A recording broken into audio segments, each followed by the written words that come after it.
This is the Schmo with the crow. The crow. Hey, that's pretty good. The Schmo with the crow.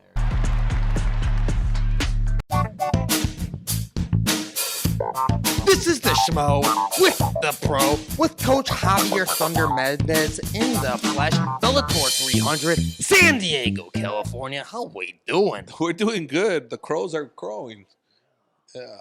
Yeah. It's an inside joke. For sure. I mean, our eyes, because of the sun, we get those crow's feet, but crows. Eyes and everything. Yeah. How we doing, Coach? We're doing good. We're doing good. Glad to be here with you in sunny San Diego. Beautiful weather. Beautiful weather indeed. We got a big fight coming up here. Your guy, he's a headline fight. He is the champion in the 155-pound weight division. He's 25 years young. He is Usman Nurmagomedov. He's fighting Brent Primus. He's a heavy favorite in this fight. But why do the odds makers have this right? Well, I mean, they have it right, but the spread is a little too crazy for me. Brett is a really, really tough guy, and we have to be careful with him. He's not an easy fight whatsoever. So we do our job, which I believe we will do our job. It's going to be, Usman victory for sure, but it's not going to be easy by any means. It may look easy, it may look bad, but we're going to win. But there's no way that I'm going to say this guy's easy. He is not. He is a really tough customer, and sometimes the odd makers have it wrong.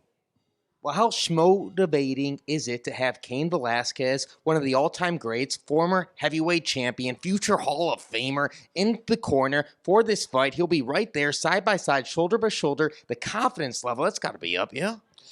Yeah, it's for the guys that really like having Cain around. He's been coaching for quite a few months now, and it's just a joy to have someone with so much knowledge and so much passion to give back to the guys. It's unbelievable. Cain is an unbelievable human being, unbelievable coach, and I love that he's giving back to the young guys, and he really, really, really enjoys the coaching aspect. What do you think he enjoys the most? Where do you see his eyes glistening inside the practice room? He just enjoys helping everybody, whether they're going to be a champion or not, doesn't matter. If he can improve their life, improve their mental stability, and change what they do in life to become a better person, I think that's what he likes. He thrives on that.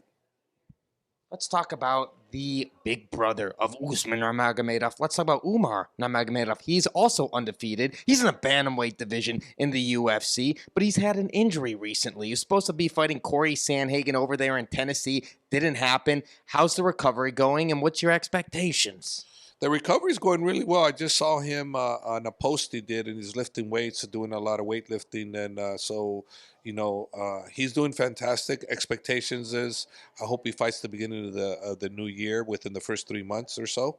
But I think he's ready to start training, full training, probably December. So he'll be ready to go. Do you believe the UFC will give him an opportunity at a top 5 opponent? Do you think it's going to be top 10? Is he 1 or 2 fights away from fighting for a title? What do you think if he's obviously victorious? I think, we're going to probably be okay with whoever the UFC gives us, but I also believe that he's within 1 or 2 fights away from a title opportunity. If they give us a title without, another fight, we'll take that too. He's that good. So to me, it doesn't matter whether they give us 1 fight, 2 fights, or 3 fights. What matters is that eventually we get it. And when we get it, Umar's going to win it, and he's just that good. And people don't realize it, but with time, they'll show, So an O'Malley being the champion is good, it's good. So O'Malley and Umar could be a really good, looking forward to a confrontation down the line with these 2 guys. That would be awesome. Like a reincarnation, but obviously on a more respectful level of Khabib and Conor McGregor. Oh, yeah, obviously, that's extremely more respectful. If Sean's going to go any bad talking, it's going to be about Umar, nobody else. And that's just the kind of class act that Sean is. He's got an issue. He'll talk about the fighter, and that's nothing wrong with that. That's what it's supposed to be. Trash talk about the fighter, not anybody else. And Sugar Sean O'Malley, he told the Schmo a couple weeks ago about having Umar on his radar, expecting to fight this man. So you're not wrong with that. Do you envision that fight happening? Do you envision Sugar Sean O'Malley still being the champion when Umar is fighting for that title? I'm willing it, so I want it to happen. So yes, I want him in there till we get there, because the best scenario for Umar to make a pop would be to have Sean continue winning and impressively winning, and then they can have the banter back and forth. That these two guys are going to come and they're in a collision course. That's how fights are made. Collision course. And so the fact that, like you said, Sean mentioned it is a great thing because I'm being asked about it. So and I say what I want, and that's what I want. I want him to be a champion, stay there where he's at, and then when we're there, let's see what happens. Well, the Schmo knows, speaking of champions, you were talking to Helen Yee about Islam Makhachev and your desire for him after that rematch with Charles Oliveira to have the rematch with Alexander Volkanovski as the next fight. That's what you'd like for the legacy. There's obviously talks of Colby Covington if he's victorious against Leon Edwards, or Leon Edwards if he's victorious against Colby Covington, him moving up to 170-pound weight division. But what do you think it's going to take for Islam to, let's say, get out of the shadow of Khabib's legacy?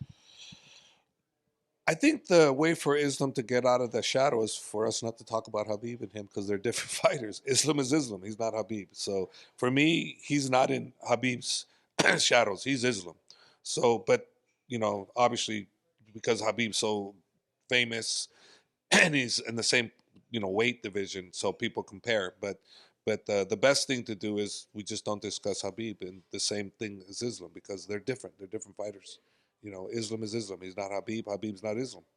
Champ status takes things in a different stratosphere, though, just different conversations, because obviously their paths are completely different here in the sport. Champ would definitely change that. So for me, the ideal situation, because I would want what Islam wants, because think about it, when you have fighters and they have a desire to do this, and you convince them they should do something else, but their desire is to go somewhere else, what performance are you going to get from your fighter when he goes what you want to do versus what he wants to do? If Islam wants the champ status and he wants Colby or Leon, then for me, I would want him to do that versus what I want, which I want Alex, because that's me personal.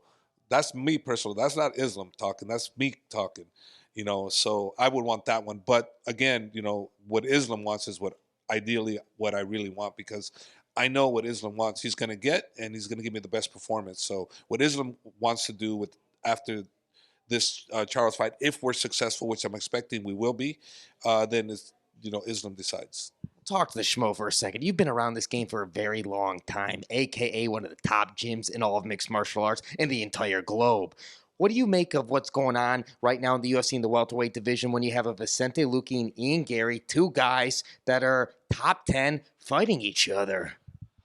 For me, that conversation came up with me with Errol Hawani many years ago, and I got in hot water over that one with my fighter. It was Koscheck and John Fitch, and Errol asked me the question that if teammates should fight each other, and I said, if one is the champion and the other one's been offered the title shot, then yeah, I think there's not a problem with that, because, that's the goal, right? One's going to be a champion. So how can you prevent someone from not fighting for the title? But for me, if you're not a champion yet, I don't think you should fight each other as a team. As an organization, of course. They're having teammates fight each other. It's good for publicity. It's good for ratings. So as a promotion, that's the way to go. But as a team, if you want to keep your team together, you don't ever allow it, And I would never allow my fighters to fight each other when, unless they hated each other. And then if I did that, then I said, okay, fine.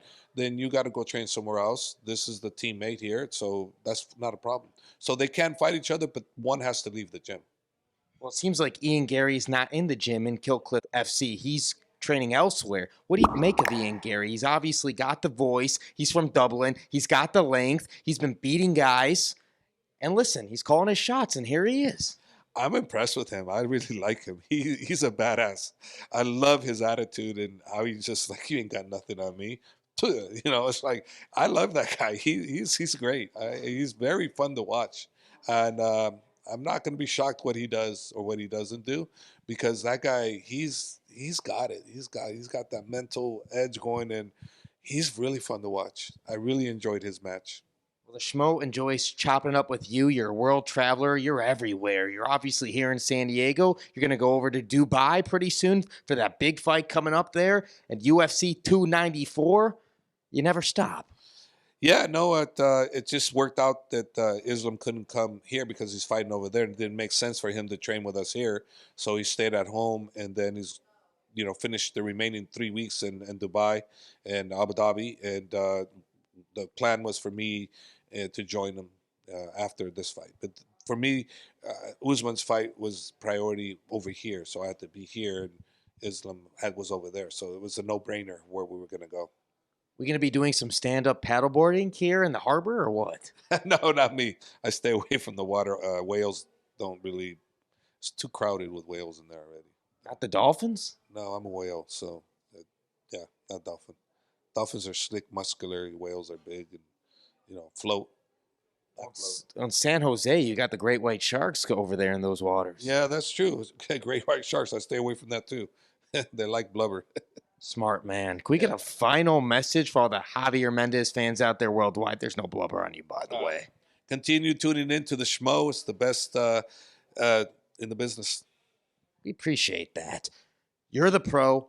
I'm the schmo. And we're crowing now.